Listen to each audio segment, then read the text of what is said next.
Oh, hi there. I guess it's time to start the show. Let's go. Are you ready for the best damn radio show on the planet? Man Hour Nation, rise up.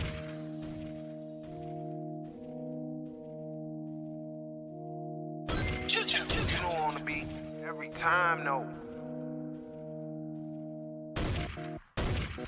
I would like to personally welcome you to Man Hour After Dark. Say that while I bring you the host, Mike, Buck, and Cone. You know who's coming to the stage. Sports talk than what you about to hear right here. I second that. Go. You know that it's us when we talking about sports. Giving you facts on the field to the core. Tune in, we need the support. 1 hour too short, then listen some more. On all your stations, not dropping no music. Starts like Adidas, but Nike just do it. Down 4 in the 4th, we go for the win. Michael 2 seconds, we taking it in. Buck, Mike, and Combs, you know what's going on. Man, now we're After Dark, no LA, we the big spark. No 4th and inches, won't cut short. Got the best talking, it's all sports. Buzzing more than buzzer beaters. We coming live, all 3 speakers go.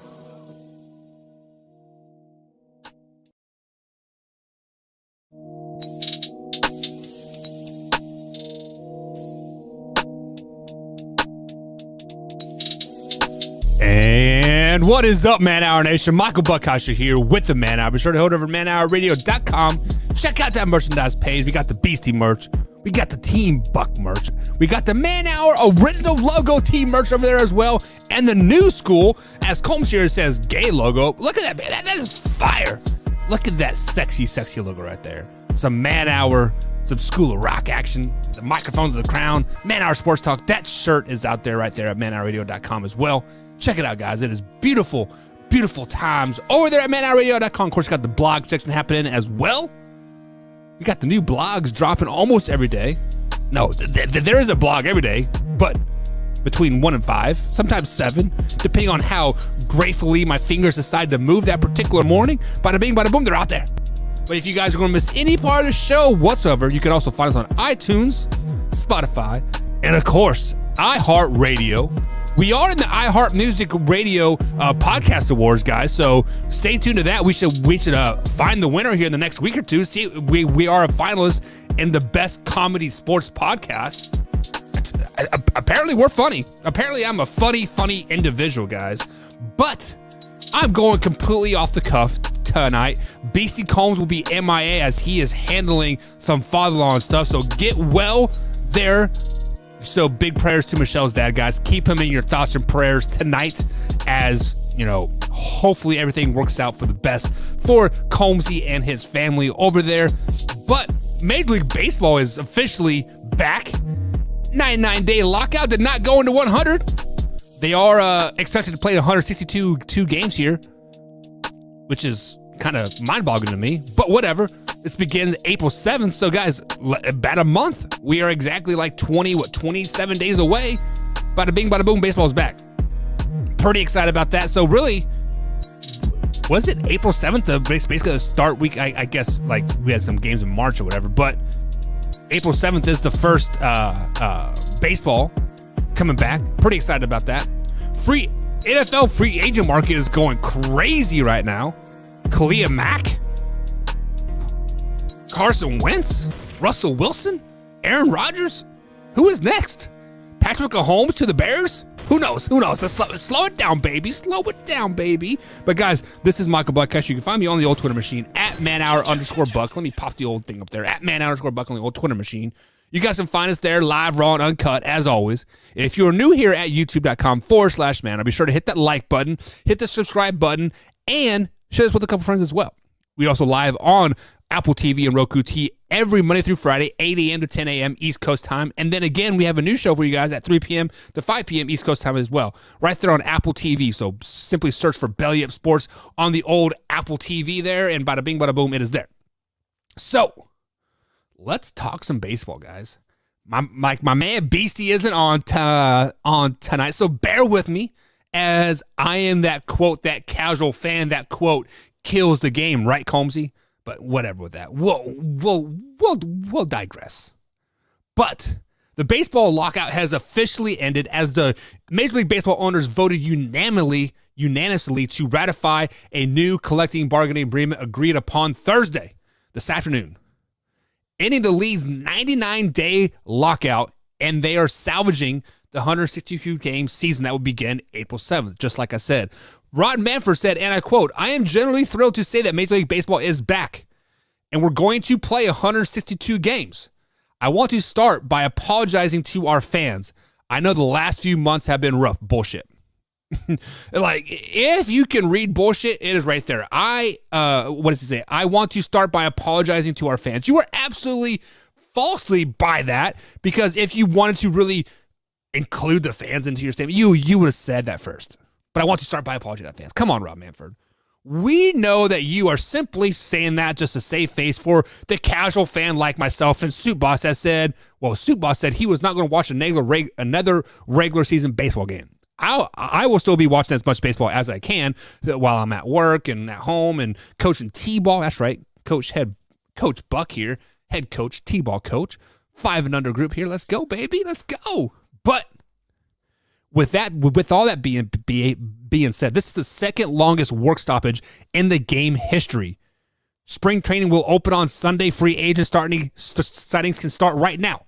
Right here on Thursday night, March 10th, 2022, free agent sightings can start right now. So I believe it was Major League Baseball rumors on the old Twitter machine said, let the frenzy of free agents start to like sign, because if minor leagues or if spring training starts on Sunday, today's Thursday, you literally have like 2 days to find your new team. So, wow. Hello, some sleepless nights for those owners and general managers and like whatnot. But the deal materialized after let me rephrase that. The deal did reach a verdict this Thursday when basically the owners found out, like, hey, actually, no, let me rephrase that. The players realized, hey, we are not going to get paid if we don't play no games. So that kind of gave the ball in the owner's court there, saying, hey, we can do what we want, when we want, how we want, and that's exactly what they did. But they did vote to pass the new collective bargaining agreement, and I am reading this just as you guys are here, and this is my raw reaction to this, and they said here from MajorLeagueBaseball.com said the basic agreement governs almost all aspects of the game, but baseball core economics were front and center in labor talks. In addition, the new CBT, which increases from $230 million to $244 million over the 5-year deal. So basically, the players get an extra $14 million added on to their overall salaries, and basically that gets to increase the minimum salary for all major league players with less than 3 years of service from $570,000 to $700,000 and growing to $780,000. And then they have a bonus pool worth $50 million, which will distribute among the young players who have yet reached their salary arbitration. So basically, when players are like Chris Bryant, for example, when he is called up to the majors and he still has like 6 years left on his deal with the Cubs, he's making $500,000. The CBA will award them some extra money in the end. So the Major League Baseball had pushed for expanding the postseason to 12 teams, a plan to which the Major League Players Association did agree to. So we're having a 12-team playoff this year. So that's pretty exciting, right? And additionally, player uniforms will feature advertising for the first time with patches on the jerseys and decals on the batting helmets. So it's as if owners and the teams weren't making enough money. Now Amazon can buy a patch on the player's sleeve and throw them $10 million to advertise. Wow, I mean, I don't understand how that was a big breaking point in the deal whatsoever, but Major League and the owners and the Players Association agreed to have advertisements on the jerseys. Well, I mean, if we look at it, the NBA has it, the WNBA has it. It would not surprise me if the NFL kind of follows suit, like a little bit. They're putting a Hertz car rental patch on their thing or something. I don't know, but that's absolutely stupid. Other elements of the deal do include a 45-day window for Major League Baseball to implement rule changes. So we talked about rule changes last week with like Combs, where they were talking about the shift, the pitch, the pitch clock, and the larger bags. So Major League Baseball has 45 days to implement these rule changes for the 2023 season. So it will not happen this year. So next year, those rule changes could possibly take place. The National League is adopting the designated hitter. So no more pitching, having that automatic out in the National League when the pitchers come up to like place, basically, right? So the designated hitter is the thing now. A draft lottery has been implemented with the intent to discourage tanking. So just like the NBA, there's now a draft lottery in the Major League Baseball. Basically, this is more way for the teams and owners to make more money, because they will definitely monetize this draft pick, put it on ESPN, make it a big deal, just like the NBA, right? And also, the one last thing here is they are limiting the number of times a player can be optioned to the minor leagues in one season.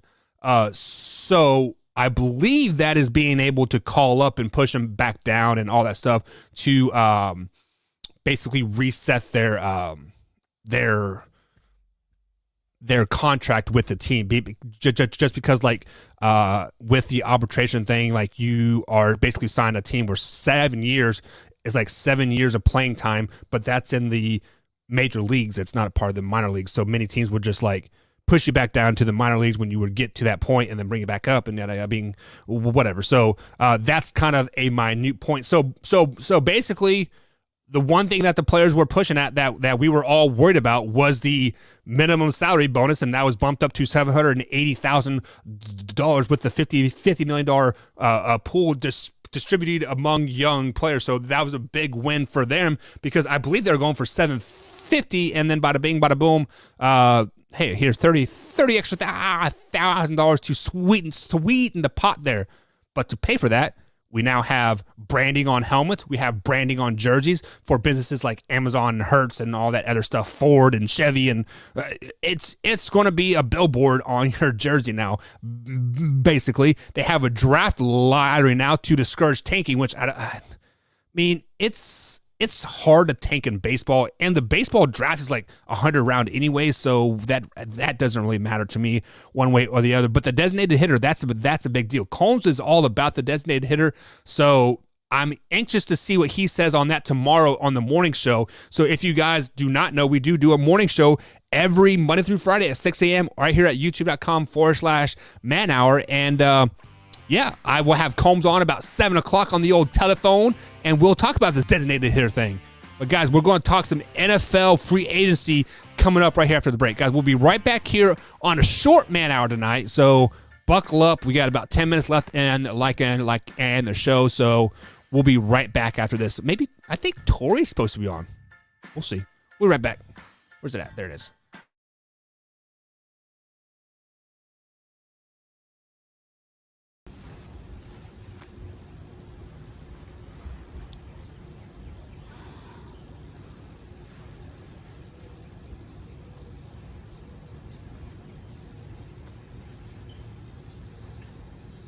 manhourradio.com.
There we go. Welcome back to the Man Hour, guys. Michael Buckhouse here with the Man Hour. Be sure to follow me at manhourradio.com. Oh, that's the website. Follow me on Twitter at manhour_buck on the old Twitter machine. Tweet. But guys, the NFL offseason been a roller coaster of a ride. We thought the Major League Baseball coming back was going to be the news of the day, but the Chicago Bears and the LA Chargers said, hold my beer and watch this. That's right, guys. Khalil Mack and the Chicago Bears, well, now Khalil Mack is a part of the LA Chargers, so that's right, guys. Khalil Mack as now a LA Chargers, which adds even more power to the AFC West. Many people think Russell Wilson is going to change the AFC West, but the Chargers are right there, and adding a player like Khalil Mack to the already stout LA Chargers, I'll be really intrigued to see what they can do this season. Excuse me. So during this trade, the Chicago Bears get a second-round pick and a 2023 sixth-round pick for outside linebacker Khalil Mack. Obviously, the Chargers get Khalil Mack. So really, they didn't give a whole hell of a lot for that.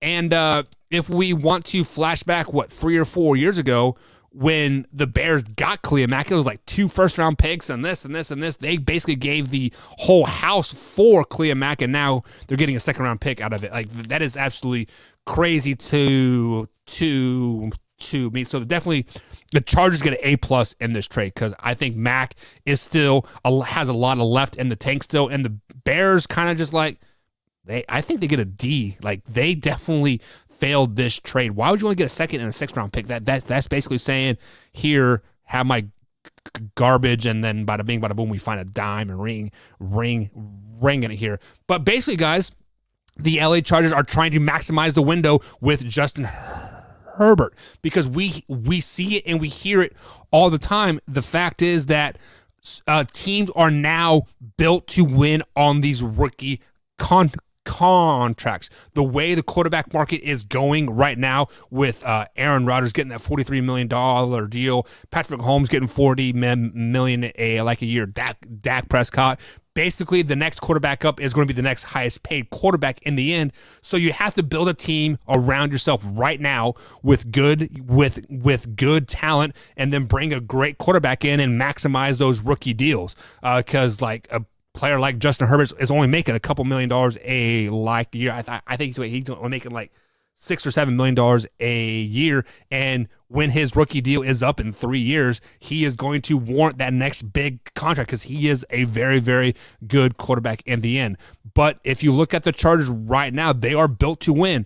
Unfortunately, so is every other team in the AFC West. So as Mac does bulk up this defensive side of the ball, makes them a little bit more dangerous because you can maybe, slow down the Denver Broncos offense a little bit. You can slow down Derek Carr a little bit. You can slow down a already potent Kansas City Chiefs offense just as well. And they're going to add some more pieces, I'm sure, in the end as well.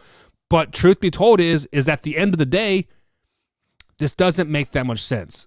Yes, I do think they stole Khalil Mack in the end, but this does not make them a Super Bowl team at all. Speaking of other trades and other Super Bowl teams, the Washington Commanders pick up Carson Wentz. So the Indianapolis Colts deal Carson Wentz to the Commanders. The Washington Commanders get Carson Wentz, a second-round pick in 2022 as well. And then the Colts get the Washington second-round pick for this year, a third round pick, and a third-round pick in 2023, which could become a second-round pick if Wentz plays more than 70% of the snaps in 2022.